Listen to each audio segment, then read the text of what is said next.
ရှေးခေတ်ဘေဘီလုံမျိုးကတနရှင်ကြီးတွေကျင့်သုံးခဲ့တဲ့ငွေကြေးဆိုင်ရာအခြေခံသဘောတရားတွေကိုပုံမြင်လေးတွေနဲ့ရေးသားထားတာပါချမ်းသာကြွယ်ဝဖို့အတွက်လိုက်နာရမယ့်ရွှေစည်းမြင့်9ချက်ကဒီစာအုပ်ရဲ့အနှစ်ချုပ်ပါပဲနံပါတ်9အတွက်အရင်ပေးပါတင်ရှာသမျှငွေအားလုံးဟာတင့်အတွက်မဟုတ်ပါဘူးဝင်ငွေဘလောက်ရအနည်းဆုံး10%ကိုမသုံးဘဲကိုယ့်အတွက်စုဆောင်းမှုအတွက်အရင်ဖယ်ထားပါကျန်တဲ့90%နဲ့ပဲလောက်အောင်သုံးဆွဲပါနှစ်အသုံးစရိတ်ကိုထိန်းချုပ်ပါလိုအပ်ချက်နဲ့အလိုဆန္ဒကိုခွဲခြားပါဝင်ငွေတိုးလာရင်အသုံးစရိတ်ကလည်းလိုက်တိုးလာတတ်တာတဘာဝပါအဲ့ဒါကိုသတိနဲ့ထိန်းပြီးမလိုအပ်ပဲငွေမဖြုံးပါနဲ့သုံးငွေကိုအလုတ်လုတ်ခိုင်းပါစုထားတဲ့ငွေကိုဒီအတိုင်းထားရုံနဲ့မချမ်းသာနိုင်ပါဘူးအဲ့ဒီငွေကိုအကျိုးမြတ်ရမယ့်နေရာတွေမှာပြန်လည်ရင်းနှီးမြှုပ်နှံပြီးငွေကနေငွေပွားအောင်လုပ်ရပါမယ်ငွေကိုတင့်အတွက်အလုတ်လုတ်ပေးမဲ့အစီအကံဖြစ်အသုံးချပါလေးဆုံးရှုံးမှုမရှိအောင်ကာကွယ်ပါယင်းနှီးမြှုပ်နှံတော့မယ်ဆိုရင်အရင်ပြုတ်မဲ့အလုပ်မျိုးကိုရှောင်ပါမတိနားမလဲတဲ့လုပ်ငန်းတွေမှာမမြှုပ်နှံပါနဲ့ကျွမ်းကျင်သူတွေစီက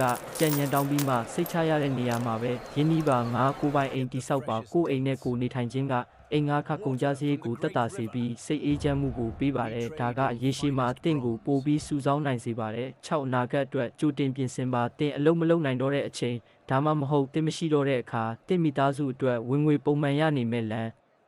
ကျောင်းတစ်ခုကိုကြိုတင်ဖန်တီးထားပါ9ရဲ့ရှာဖွေနိုင်စွမ်းကိုမြင့်တင်ပါအကောင်းဆုံးယင်းနှိမ့်မြုပ်နှံမှုကတော့မိမိကိုယ်ကိုယင်းနှိမ့်မြုပ်နှံခြင်းနဲ့ပါအတတ်ပညာအသစ်တွေတင်ယူပါပို့ပြီးကျွမ်းကျင်အောင်လုပ်ပါတင်ပို့ပြီးတက်မြောက်လေငွေပိုရှာနိုင်လေဖြစ်ပါလိမ့်မယ်အချုပ်အဖြစ်ဒီစာအုပ်ကဝင်ငွေတွေက10%ကိုအမြဲစုပါအဲ့ဒီစုငွေကိုကျွမ်းကျင်သူတွေနဲ့တိုင်ပင်ပြီးယင်းနှိမ့်မြုပ်နှံပါရလာတဲ့အမျက်ကိုထပ်မံယင်းနှိမ့်မြုပ်နှံပါဆိုတဲ့ရိုးရှင်းပေမဲ့အစွမ်းထက်တဲ့နီလန်းကိုပြနေတာဖြစ်ပါတယ်